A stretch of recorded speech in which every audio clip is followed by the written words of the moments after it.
ဒီလိုကောင်းတွေကိုတွဲဖို့အတွက်ကိုတနားခွဲလောက်ကြာအောင်ကားမောင်းလာနော်ရဟဲ့ Hello မနေ့ညကျွန်တော်တို့ချင်းရိုင်ကိုရောက်တာကမနေ့ည6နာရီခွဲလောက်ရောက်တာဆိုတော့ကျွန်တော်တို့ဟိုခီးပန်းပြီးတော့နော်ပိုင်ရနေကျွန်တော်တို့တောက်လျှောက်နေ့စဉ်12နာရီကနေ12နာရီမှာပိုင်ရနေဆင်းလိုက်တာညနေ6နာရီခွဲမှချင်းရိုင်ကိုရောက်တယ်ပေါ့နော်ဟိုကျွန်တော်ဂျားထဲမှာချင်းမိုင်ကိုပြန်ဖြတ်လာသေးရဆိုတော့ခီးရနည်းနည်းရှည်သွားတယ်ဂျားထဲမှာလည်းနားတာအညာသိမ့်မရှိဘူးဆိုတော့ဗီဒီယိုမရိုက်ဖြစ်ဘူးနော်မရိုက်ဖြစ်ဘူးပေါ့နော်အဲ့တော့မနေ့ညကလည်းရောက်တာနောက်ကျသွားတဲ့ခါကျတော့ဟိုဘာမှမရိုက်ဖြစ်လိုက်ဘူးအဲ့နဲ့ပဲအခုဟိုအာကာဖန်ဘေးလေးကိုကျွန်တော်တောင်းမှာဖြစ်ပါတယ်အဲ့ဒီနေရာကကျွန်တော်လွန်ခဲ့တဲ့2နှစ်လောက်ကတော့ရောက်ဘူးတယ်ဒါပေမဲ့အခုဘာပြောင်းလဲသွားပြီလဲသိရအောင်လို့ချက်သွားကြည့်မှာဖြစ်ပါတယ်အဲ့တော့လိုက်ခဲ့ကြပါအောင်ဒီနေ့ကျမှထူးထူးဆန်းနေရတာပူနေတဲ့ခါကျတော့သွားလာတာဆင်ပြေလို့ထင်ရပါတယ်ဒါပေမဲ့ဒီနေ့ကစနေနေ့ဆိုတော့လူနည်းနည်းများနိုင်တာတော့မသိဘူးเนาะရောက်မှပဲကြည့်ရတာပေါ့ဟိုးရင်တော့လူအားများတော့ဓာတ်ပုံရိုက်တော့မကောင်းဘူးဘာမှလုပ်လို့မရဘူးလူတွေဒါရှုပ်တဲ့ခါကျတော့ပေါ့နော်ဒါလည်းဟိုစောင့်ရတာ In 500 meters, turn right. အဲ့တော့တော့ကြည့်ကြပါမယ်စီးပါလိုက်ခဲ့ပါအောင်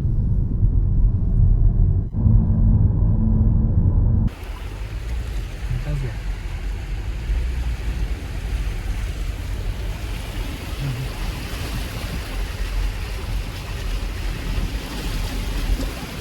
ရတယ်ကွာ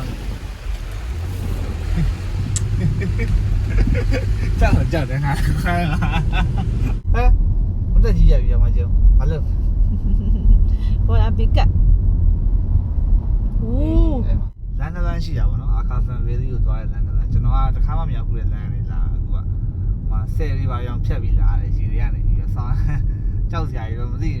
မျောသွားတော့မလို့ဘာလို့လဲအခုရှေ့ကလမ်းကိုချက်ကြည့်ကြည့်လိုက်အောင်ရှေ့ကလမ်းဆိုလို့ရှိရင်တအားကျင်းတယ်ဟိုဘက်ကကားလာလို့ရှိရင်ဟိုမသိနိုင်ဘူးပေါ့နော်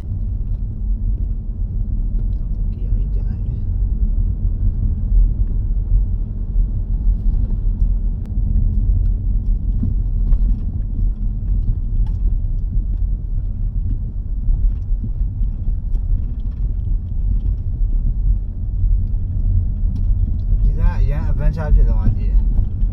သိမောင်းရဲငါကြောက်တယ်သိလားရှေ့ရကြည့်အောင်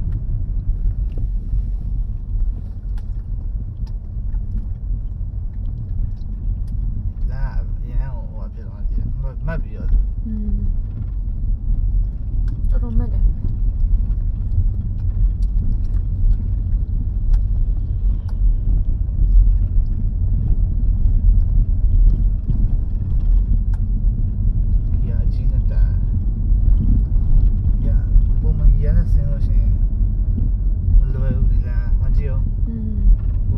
ကြောက်တာ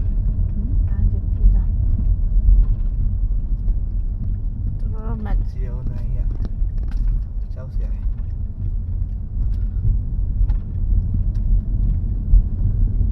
နေ့လမ်းလေးကပါခုနအဖွားကြီးတွေက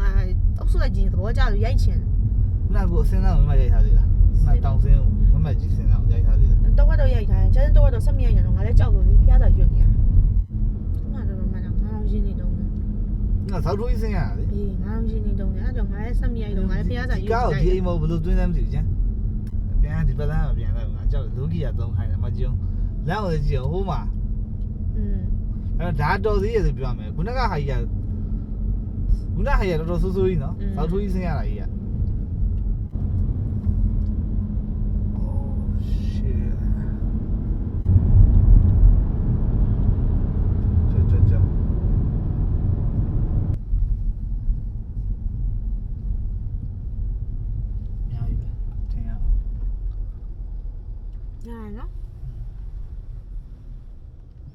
finally ကျွန်တော်တို့ Adventure Trip တွေကားကိုရေထဲမောင်းပြီးတဲ့နောက်ပိုင်းမှာအခုတော့ရှောက်တာပဲဖြစ်ပါတယ်ဟေးဟိုမှာတိုးတယ်အာကာဖန်ကပြောမယ်ဆိုလို့ရှိရင်ဒါဒီအာကာဖန် Valley ပေါ့နော်ဒီနေရာကြတော့ဒီမှာထူးခြားတာဗာလဲဆိုတော့တိုးတွေရှိရအစားဒီတိုးတွေရှိတယ်အဲ့လိုရှိရင်အဲ့ပို့ပြီးထူးခြားချက်ကကြတော့သူကတောင်ဆောင်ပေါ်မှာ တောင်ဆောင်လေးမှာသူကအဲ့လိုမျိုး fan မှုကိုလောက်ထားတာပေါ့နော်အဲ့တော့ဒီညကနည်းနည်း romantic ဆန်ဆန်နဲ့ဒီလိုဓာတ်ပုံတွေပါရိုက်ကောင်းတဲ့နေရာပေါ့ဒါမျိုးလေးဖြစ်ပါတယ်ဒီတောင်ဆောင်လေးမှာအဲ့လိုမျိုးတိုးတွေသူကလွတ်ပေးထားတာဗျာဒါပေမဲ့ဒီကောင်နာမည်ကြီးတာလွန်ခဲ့တဲ့3နှစ်လောက်တည်းကဒီကောင်နာမည်ကြီးတာကျွန်တော်လွန်ခဲ့2နှစ်လောက်ကရောက်ဖူးတာပါနော်အဲ့ဒီအချိန်မှာသူကတအားများနေပြီအခုဆိုလို့ရှိရင်လဲတဲ့သူကပိုတော့များလာသေးတယ်နောက်ပြီးတော့ဒီတစ်ခေါက်ထူးခြားချက်ကကြတော့ဒီတစ်ခေါက်တိုးတွေအများများတယ်နောက်မှဟုတ်တယ်ကြီးပါလာတယ် သွားပြီလား တော့ဒီနောက်မှာပါလာတယ်တိုင်းရာသီဥတုတော့ဆောင်းနေတာရပါတယ်မိုက်ပါတယ်ဒီညမှာအခုပြောပါgood တယ်မလား ကိုတယ်ကိုရရမ်းရှင်းတယ် ဘယ်မှာရရင်ရကြည့်လိုက်ဒီညမှာဆိုလို့ရှိရင်သူတို့အခုဆိုရင်ဟိုဒီresource ပုံစံမျိုးတွေတဲအဲ့လိုမျိုးပေါ့နော်ဒီ camping လုပ်လို့ရတဲ့နေရာမျိုးတွေသူတို့လုပ်နေရတွေ့တယ်ဟိုအရင်တော့ကတော့ဒါမျိုးတွေမရှိဘူးခုနောက်ပိုင်းဒီနေရာကတော့ resource ဖြစ်လာမှထင်တယ်ဟိုဘက်ဒီမှာတောက်လျှောက်ကအဲ့ဘက်တွေတောက်လျှောက်မှာ resource တွေအများကြီးတွေ့ခဲ့တယ်ဒီလိုကောင်းတွေကိုတွဲဖို့အတွက်ကိုတနားရီခွဲလောက်ကြာအောင်ကားမောင်းလာတာနော်ဟဲ့ဘာအခါဖန်ဗေးလီကအချင်းရိုင်မျိုးကနေဆိုလို့ရှိရင်တောင်ပေါ်လမ်းတိုင်းကိုကားနဲ့တနားရီခွဲဝန်းကျင်လောက်မောင်းပြီးတော့လာရတယ်ပေါ့နော်လမ်းကနည်းနည်းမတ်ဆောက်တယ်အနေအရမ်းများတယ်ဒီလိုတောင်ပေါ်လမ်းမျိုးမမောင်းတတ်လို့ရှိရင်တော့သူများကိုမောင်းခိုင်းပြီးလာပိုကောင်းတယ်ပေါ့နော်နောက်ပြီးလို့ရှိရင်ဒီအခါဖန်ဗေးလီတဲ့ကိုဝင်လို့ရှိရင်ဝင်ကြီးကဘတ်100တယောက်ကိုဘတ်100ပေးရတယ်drink drink တစ်မျိုးပေါ့နော် free တောက်လို့ရတယ်လာရတဲ့အချိန်ပေးရတဲ့အချိန်နဲ့တင်ရတဲ့feeling ကပို့ပြီးတော့